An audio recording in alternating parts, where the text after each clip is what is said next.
Napoleon Bonaparte की ज़िंदगी rise and fall की एक बेइंतहा खूबसूरत तारीख़ है। वो एक मिलिट्री जीनियस था जो अपनी मंजिल पाने के लिए दिन रात जुनून से सराबोर रहा करता था। Battle of Leipzig, battle of Trafalgar, battle of Waterloo के अलावा उसने अपनी ज़िंदगी में कुल 60 से भी ज़्यादा लड़ाइयाँ लड़ी थीं। 1814 ईस्वी तक यूरोप के चप्पे चप्पे में उसकी शोहरत और फतह का डंका बज रहा था।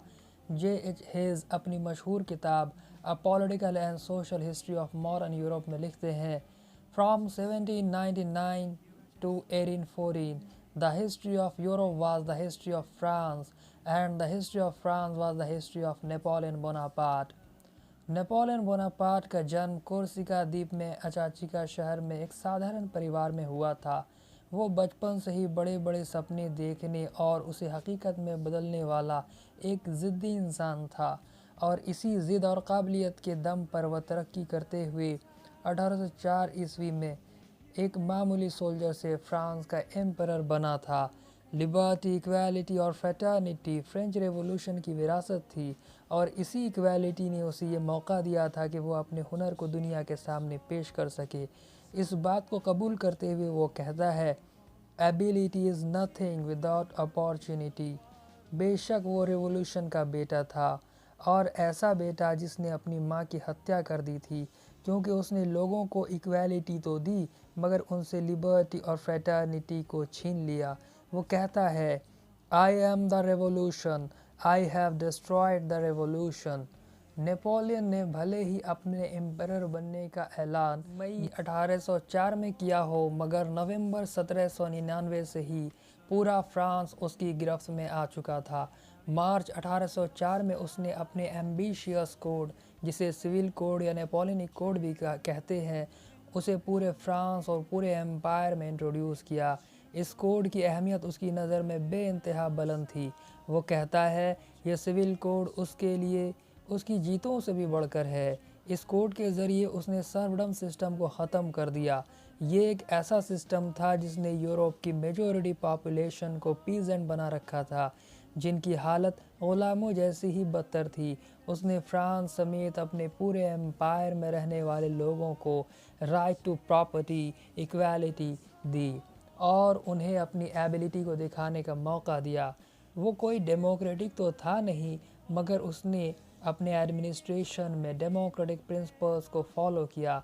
उसने एक मॉडर्न मिलिट्री बनाई और साथ ही साथ एफिशिएंट ब्यूरोक्रेसी भी बनाई। Uniform laws, uniform weighing system, measurement system लाया। उसने ट्रेड और कॉमर्स के लिए खुशनुमा माहौल बनाया। वो इतना बड़ा वॉरियर था कि लड़ाई का खर्च उठाने और उसे जारी रखने के लिए उसने नॉर्थ अमेरिका में वाक़ फ्रेंच कॉलोनी लुसियाना को 1803 में यूनाइटेड स्टेट्स ऑफ अमेरिका को बेच दिया। उसकी कामयाबी उसे महान सम्राटों की फहरिस्त में बहुत आगे ठहराती है। M.H. हार्ट अपनी मशहूर किताब the 100 a ranking of the most influential persons in history में उसे 34वें रैंक पर रखता है, और सम्राटों में वो 5वें नंबर पर है। नेपोलियन भले ही एक मामूली कद काठी का इंसान था, मगर उसकी एम्बिशन बिल्कुल भी मामूली नहीं थी। उसका जुनून उसे सिर्फ फ्रांस तक ही महदूद रहने नहीं देती थी। वो तो पूरे यूरोप का शहंशाह बनना चाहता था, और इसे वो बिल्कुल भी नामुमकिन नहीं समझता था। अपने इरादे को जाहिर करते हुए वो कहता है, impossible is a word to be found only in the dictionary of fools. वो आगे कहता है, मैंने फ्रांस के ताज को धूल में पड़ा हुआ पाया और उसे तलवार की नोक से उठाकर मैंने अपने सिर पर रख लिया।